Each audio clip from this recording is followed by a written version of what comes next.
This reckless rant brought to you by BetOnline, your number one source for all sports betting needs this season. Every stat, every matchup, live odds and spreads while the games are being played. Everything over at BetOnline. Hey, when the game's over, head over to the online casino, get a game of blackjack, poker, or unwind with one of the 150 slot games. Head to the website today. Use promo code BLEAV, B-L-E-A-V, and you'll get 50% off your welcome bonus on your first deposit. BetOnline, the game starts here.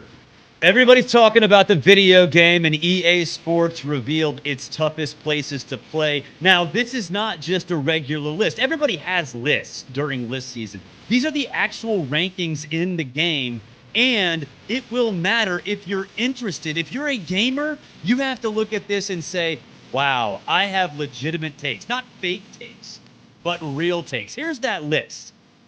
Kyle Field, number 1, Bryant-Denny, Tiger Stadium, Ohio Stadium, Sanford Stadium at Georgia, Beaver Stadium, Camp Randall, Oklahoma Memorial Stadium, Doak Campbell at Florida State, and Ben Hill Griffith Stadium, the Swamp at Florida. I've got some major problems with this, specifically the absence of Auburn in the top 10. Auburn should be top 5. Anybody who knows, who has been there, they know how tough that place would play. Just ask Nick Saban and Alabama. The kick 6 in 2013. The 2015 game was close for a little while. Jarrett Stidham beats Alabama in 2017. Bo Nix beats Alabama in 2019. Brian Harson's Auburn team takes Alabama to 4 overtimes in 2021. And then, of course, 2023, Alabama needs a 4th and 31 miracle to beat a very undermanned Auburn team. You look at this list, Auburn should be no worse than number 5. I've been to Stanford Stadium. Yeah, it's big. It's not that loud. The open end zone makes things relatively easy and not nearly as difficult as people think that it is. Penn State, flat. Noise gets out. Wisconsin, I don't know what Wisconsin has done to convince people that it's a tough place to play, that it's rowdy and raucous. Sure, jump around is fantastic, but that is just ridiculous. Oklahoma, when it's good, sure. It has not been that good all the time. And then Florida State and the Swamp at Florida, come on. Anybody who's been to those places know that it really aren't that loud. Now, would I put Florida above some of those schools? Yes. The Swamp is an absolutely difficult place to play. The sound rattles off that concrete. Is it better than Auburn? Is it tougher than Auburn? No, it is not. Now, the absence of Tennessee and Neyland Stadium also egregious. Tennessee Stadium, Neyland Stadium goes straight up. Straight up. Sound just rattles around in that place. Plus, if you've ever sat in the stands at Neyland Stadium, you know you better be about 140 pounds because they pack fans in there like sardines. Just ask Alabama how tough that place was a couple years ago.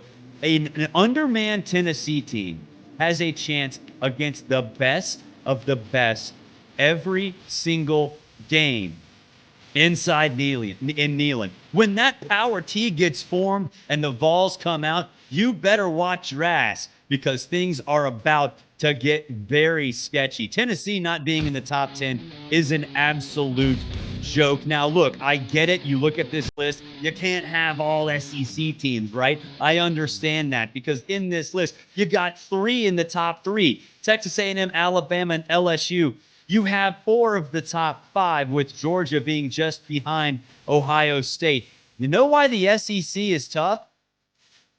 Because the stadiums are brutal. Because they can win the stadium. The fans can win you an extra game or 2.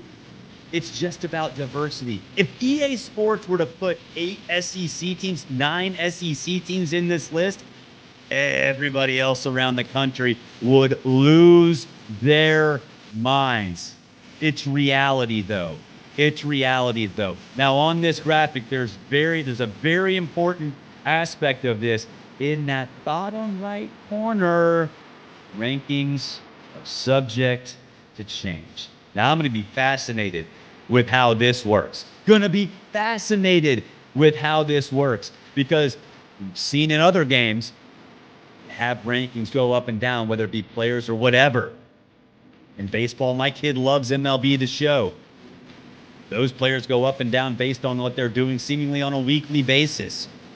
Let's just say, for argument's sake, I don't know, the Grove, next to the Grove, Ole Miss, Vaught Hemingway Stadium, becomes a difficult place to play. Ole Miss gets an upset or two en route to a college football playoff berth. Is the Vaught going to jump up in these rankings? It should. So I'm fascinated to see what they do during the season, week by week basis, judging teams based on what they've done at home during the season. Subject to change is a good thing, but leaving out Auburn, leaving out Tennessee is an absolute joke.